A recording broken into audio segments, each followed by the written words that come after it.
तो ये वो अपनी तसल्ली के लिए कर रहे हैं। मैंने कहा ये इसका मतलब कुछ अलग है यार, जो मैंने बुक्स में पढ़ा है। बुक्स में बात होती है कस्टमर सेटिस्फैक्शन, कस्टमर डिलाइट और ये वो, यहां पे बात कर रहे हैं सेल्फ सेटिस्फैक्शन की। ये अपनी तसल्ली की बात कर रहे हैं, कस्टमर सेटिस्फैक्शन की बात नहीं कर रहे। और मुझे धीरे धीरे समझ आने लगा हमारी प्रॉब्लम, कि हमारी प्रॉब्लम क्या है, इमेजेस बाजार की प्रॉब्लम क्या है, कि हम कस्टमर सेटिस्फैक्शन पे जा करके रुक गए हैं, अटक गए हैं। कस्टमर सेटिस्फाइड हो गया, शांति से बैठ जाओ ना, बस और कुछ करने की क्या जरूरत है, कस्टमर को सेटिस्फाई करो ना, वो कर दिया, उसके आगे नहीं बढ़ पा रहे। बट अब मेरे को समझ आने लगा customer satisfaction in comparison to what, in comparison to whom. लोग हमारे जो क्लाइंट्स थे वो बोल रहे थे कि मैं इमेजेस बाजार से सेटिस्फाइड हूं। क्यों? क्योंकि और जितनी भी उस टाइम पे स्टॉक फोटोग्राफी एजेंसीज थी वो मीडियोकर काम कर रही थी, वो एवरेज काम कर रही थी। तो उनके कंपैरिजन में हम उनको अच्छे लग रहे थे। जो कहावत है ना, अंधों में काना राजा तो कुछ वैसी कहानी थी। तो इस वजह से हम शांति से बैठे हुए थे। हमने कहा हाँ सब सही है, सही है, सही है। तो यहां पे समझ आने लगा, मेरे को समझ आने लगा कि मुझे क्या करना है। और उसका जो लास्ट पार्ट था उनके डायलॉग का, कि मैं अपनी तसल्ली के लिए अपने पैसे को नाली में बहा देता हूं, इस डायलॉग ने मुझे हिला के रख दिया अंदर तक। ये मेरे को समझ नहीं आ रहा था, क्योंकि मैं एक बढ़िया बैकग्राउंड से बिलोंग करता हूं। कोई है यहां पे जो बढ़िया बैकग्राउंड से बिलोंग करते हैं? कुछ लोग हो सकते हैं शर्म की वजह से हाथ ऊपर नहीं कर रहे। ओके, तो आप लोग ज्यादा अच्छे से मेरी इस बात को समझ पाओगे। हमारी फैमिलीज में, मैं हमारी फैमिलीज नहीं बोलूंगा, नहीं तो हो सकता है आपको बुरा लगे।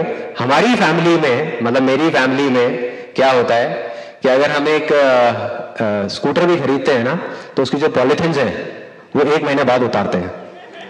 मतलब इतना हम पैसे को बचा बचा करके चलते हैं। सिर्फ एक ही चीज सुनी है, सीखी है बचपन से आज तक, money saved is equal to money earned. कि बेटे पैसे को बचाओ, पैसे को बचाओ, किसी भी तरीके से बचाओ, कहीं से भी बचाओ, कुछ भी करके। और क्यों बचाओ उसका भी मैं आपको निचोड़ बता देता हूं, किस लिए बचाए जाते हैं पैसे। कि या तो प्रॉपर्टीज खरीदो, या फिर अपने जो बच्चे हैं उनकी शादी करानी है, होने वाले बच्चों की शादी कराने के लिए। तो ये 2 वजहें होती हैं जो दिमाग में बहुत गहराई तक घुसी हुई थी, कि पैसे को बचाओ बचाओ बचाओ। तो मैं क्या कर रहा था, मैं एग्जैक्टली वही कर रहा था जो मैंने बचपन से आज तक सीखा था, कि जो बिजनेस में से कमाई हो रही थी, it was a self funded company. तो जो भी कमाई होती थी उसमें से एक पार्ट, अच्छा खासा पार्ट निकाल करके मैं साइड कर देता था। निकाल करके या तो एफडी करा दी, या पैसा जोड़ने लग गया कि आने वाले टाइम में इससे प्रॉपर्टी लूंगा, इन्वेस्ट करूंगा, सेव करूंगा, ये करूंगा, वो करूंगा। तो इस तरीके से मैं चल रहा था। और दूसरी तरफ ये आदमी क्या बोल रहे थे कि पैसे को नाली में बहा दो। समझ आया। मैंने कहा कि यही दम चाहिए, ये करना है किसी तरीके से, और अगर मैंने ये कर दिया तो काम हो गया। अगले दिन सुबह 10 बजे मैं उनके पास में गया, जब उनका वो रेस्टोरेंट खुला था। मैं गया, मैंने जाकर के बोला, मैंने कहा मुझे समझ आ गया है, मुझे समझ आ गया कि इसका क्या मतलब है। अच्छा, हाँ, मैं कहा मुझे समझ आ चुका है कि इसका मतलब क्या है। वो कहते बता। मैं कहा आप बस मुझे ये बता देना कि मैं सही हूं या गलत।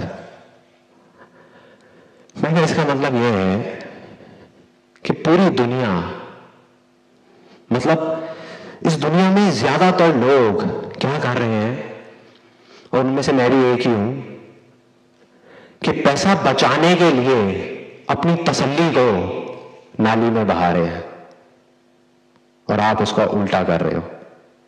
आप में दम है उसका उल्टा करने का, इसलिए आप इतने सक्सेसफुल हो।